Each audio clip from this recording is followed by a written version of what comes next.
రాష్ట్రంలో ఏ నియోజకవర్గంలో తీసుకున్నా కూడా అక్కడ ఇసుక అన్నది యథేచ్ఛగా దోపిడీ జరుగుతూ ఉంది. మిషన్లు పెట్టి కొట్టేస్తూ ఉన్నారు. ఎక్కడ ఉచితంగా ఇసుక ఇస్తూ ఉన్నారని అడుగుతా ఉన్నా. కళ్ళ ఎదుటే కనిపిస్తూ ఉంది. నియోజకవర్గంలో ఏ మైన్స్ ఉన్నా, ఎందుకు ఇదే నెల్లూరు జిల్లాలో సిలికా క్వాడ్స్ దోచేస్తూ ఉన్నారు ఏకంగా. ఎవడు సిలికా మైన్స్, ఎవడు క్వాడ్స్ మైన్స్ ఎవడుకున్నా కూడా వాళ్ళు ఇక్కడ లోకల్గా ఉన్న విపిఆర్ అనే ఆయన పెద్ద మనిషికి ఆయన ద్వారానే అమ్మాల. ఇష్టం వచ్చిన రేటుకి అమ్మకూడదు. ఆయన ఫిక్స్ చేసిన ఆ రేటుకే ఆయన ద్వారానే అమ్మాల. నెల్లూరులో ఉన్న సిలికా మైన్స్లో ఉన్న ప్రతి ఒక్కరికి తెలిసి ఈ విషయం. కోర్టు కేసు వేసినారు. సిలికా ఓనర్స్ అందరూ కోర్టు కేసు వేసినారు. ఇదేం అన్యాయమయ్యా, ఇది మాకు మైనింగ్ పర్మిట్లు ఎందుకు ఇవ్వడం లేదయ్యా, మైనింగ్ పర్మిట్లు ఒక మాఫియా ఫామ్ చేసి ఈ రూట్లో వస్తేనే మైనింగ్ పర్మిట్లు ఇస్తారని చెప్పడం ధర్మమేనా అని చెప్పి ఏకంగా కోర్టులో కేసు వేసినారు. సిలికా క్వాడ్స్ ఈయన కలెక్ట్ చేస్తాడు, ఈయన ఇంత పెట్టుకుంటాడు, నారా లోకేష్ బాబుకు చంద్రబాబు నాయుడుకి ఇంత పంపిస్తున్నాడు. ఏ నియోజకవర్గంలో తీసుకున్నా కూడా ఆ నియోజకవర్గంలో మైన్స్ ఏదున్నా కూడా ఆ మైన్స్ ప్రతి మైన్లోనూ కూడా ఎమ్మెల్యే గారిని కలవాలా, పోలీసులు హుకుం జారీ చేస్తారు, డబ్బులు కలెక్ట్ చేస్తారు, ఎమ్మెల్యే గారికి ఇంత ఇవ్వాలా, మిగతాది పోలీసులు ఇంత పెట్టుకుంటారు, పైకి పంపిస్తామన్నారు డబ్బులు మిగతాది. ఏ నియోజకవర్గంలో చూసుకున్నా కూడా విచ్చలవిడి పేకాట క్లబ్బులు. ప్రతి పేకాట క్లబ్కు కూడా రేటును బట్టి 10,000 రూపాయలు పేకాట క్లబ్ అయితే నెలకు 6 లక్షలు ఇవ్వాలి. 5 లక్షల రూపాయలు పేకాట క్లబ్ రన్ చేసేది అయితే ఏకంగా వెస్ట్ గోదావరి జిల్లాలో అయితే ఏకంగా ఒక పేకాట క్లబ్బుల్లోనే ₹1 కోటి ఇస్తున్నారు. విచ్చల విడిగా కరప్షన్ జరుగుతూ ఉంది. పోలీసుల సమక్షంలో, పోలీసుల ఆధ్వర్యంలో మాఫియా ఫామ్ చేసి ప్రతి నియోజకవర్గంలో జరుగుతాను. నియోజకవర్గంలో ఏ పరిశ్రమ ఉన్నా కూడా ఆ పరిశ్రమ నడుపుకోవాలి అని అంటే ఆ పరిశ్రమ యజమానులు వచ్చి ఎమ్మెల్యేకి ఇంత డబ్బు ఇవ్వాలా, పోలీసులు లేకపోతే ఎమ్మెల్యేని కలసమని చెప్పి ప్రోత్సహించేట్టుగా వీళ్ళు పోయి ప్రెజర్ పెడతారు, ఎమ్మెల్యే మనుషులను పంపిస్తారు, ఫ్యాక్టరీలో ప్రొడక్షన్ ఆగిపోతుంది. ఆ ఎమ్మెల్యేను పోయి యాజమాన్యం పోయి కలిసి ఆయనకు తులమో ఫలమో చేతిలో పెట్టాలా నెల నెల. అందులో ఆయన ఎమ్మెల్యే ఇంత పెట్టుకుంటాడు, డిఐజీ ఆధ్వర్యంలో పోలీసులకు ఇస్తాడు, పోలీసులు కొంచెం పెట్టుకొని మిగతాది పెద్దబాబుకు చిన్నబాబుకు పంపిస్తూ ఉన్నారు. రాష్ట్రంలో విచ్చలు విడిగా కరప్షన్ జరుగుతూ ఉంది. కళ్ళ ఎదుటే కనిపిస్తూ ఉంది. కానీ ఇంత కళ్ళ ఎదుట ఇవన్నీ కూడా కనిపిస్తూ ఉన్నా కూడా ఎవ్వరూ కూడా మాట్లాడకూడదు. విచ్చలవిడిగా భూములు శనిక్కాయలకు బెల్లాలకు అమ్మేస్తారు. ఇలా కావలసిన వాళ్ళకు, వీళ్ళకి నచ్చినోడు ఎవడన్నా ఉన్నాడంటే 99 పైసలకు భూములు ఇస్తారు. వీళ్ళకి నచ్చినోడు ఎవడన్నా ఉన్నాడు అని అంటే ఏకంగా 30 ఏళ్ళ కాంట్రాక్టు, 40 ఏళ్ళ కాంట్రాక్టు రూపాయిన్నర ఇస్తే చాలంటారు. విచ్చలవిడిగా భూములు శనిక్కాయలకు బెల్లాలకు అమ్మేస్తూ ఉన్నారు. ₹4.60 పీపీఎల్ చేసుకుంటా ఉన్నారు. ₹2.49 మేము ఆ రోజుల్లో పీపీఎల్ చేసుకుంటే నానా యాగి చేసిన ఇదే పెద్ద మనుషులు. అంత విచ్చలవిడిగా కరప్షన్ ఒక వైపున జరుగుతూ ఉంది. మరోవైపున సూపర్ 6, సూపర్ 7లు గాలికి ఎగిరిపోయాయి. ప్రతిదీ కూడా మోసమని తేలిపోయింది. వ్యవస్థలన్నీ కూడా పూర్తిగా నీరుగారిపోయిన పరిస్థితులు కనిపిస్తూ ఉన్నాయి.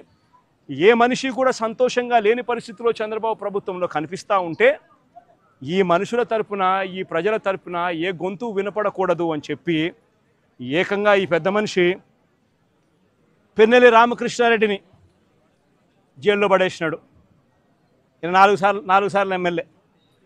దళిత మాజీ ఎంపీ నందిగాం సురేష్ను 190 రోజులు జైల్లో పెట్టినాడు. ఈయన దళిత మాజీ ఎంపీ.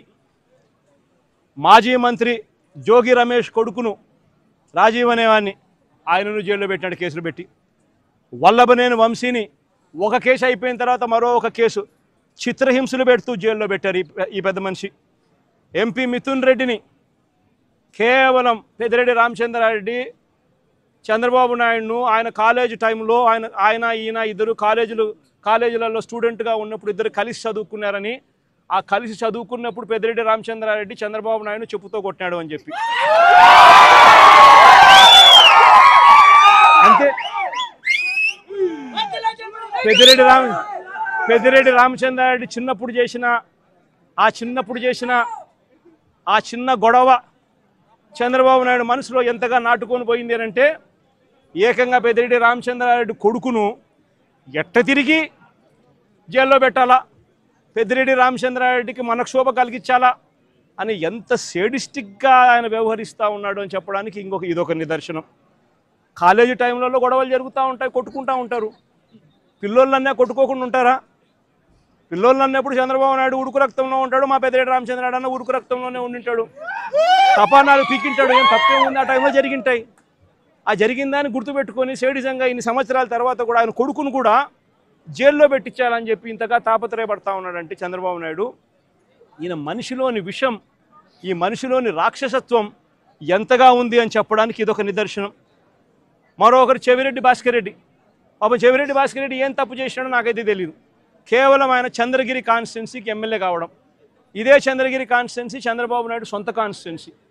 ఇదే చంద్రబాబు నాయుడు సొంత కాన్స్టిట్యున్సీ చంద్రగిరిలో 1983లో 1978లో ఆయన కాంగ్రెస్ పార్టీలో మంత్రిగా ఉండి పోటీ చేసి 17,000తో ఓడిపోయినాడు చంద్రగిరి కాన్స్టిట్యున్సీలో 1983లో.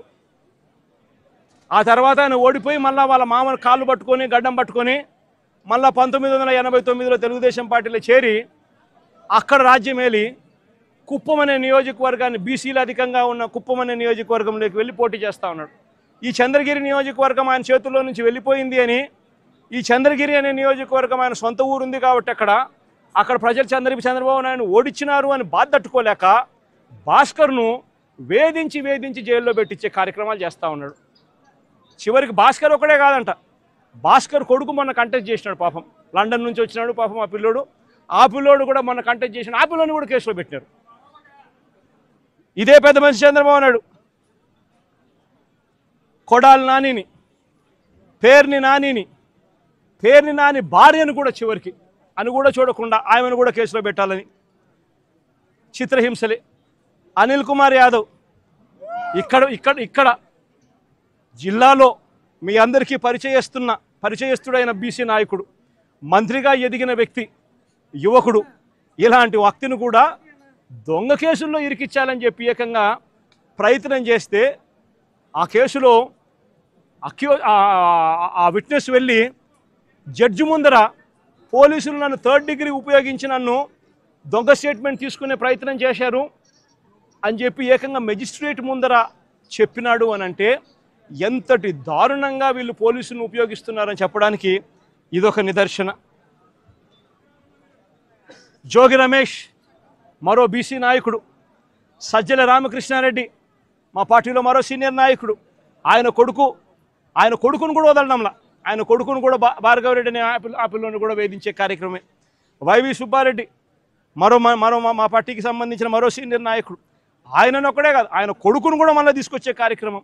దేవినేని అవినాష్ విజయవాడకు సంబంధించి దేవినేని అవినాష్ మా జిల్లా కృష్ణా జిల్లా అధ్యక్షుడు, ఆయనను కూడా చిన్నపిల్లోడని కూడా చూడకుండా ఆయన మీద కూడా కేసులే. తలసిల రఘురాం, అంబటి రాంబాబు, అంబటి మురళి, విడదల రజని, దళిత ఎమ్మెల్యే చంద్రశేఖర్, బూచేపల్లి శివప్రసాద్, ఉషశ్రీ చరణ్, తోపదుర్తి ప్రకాష్ రెడ్డి, మాజీ ఎంపీ గోరంట్ల మాధవ్, మేరుగ నాగార్జున్, దాడిశెట్టి రాజా, అబ్బాయి చౌదరి, సుధీర్, సత్తెనపల్లి మన తరఫున పోటీ చేయబోతా ఉన్న క్యాండిడేట్, లేళ్ల అప్పిరెడ్డి, గోపిరెడ్డి శ్రీనివాసరెడ్డి, సిదిరి అప్పలరాజు, మరో బీసీ మంత్రి ఉప్పాల రాము, మన ZP chairman Uppala Harika husband, Mondithoka Arun మన పార్టీకి సంబంధించిన ఎమ్మెల్సీ దళితుడు. ఈ నాయకులందరి మీద కూడా తప్పుడు కేసులే.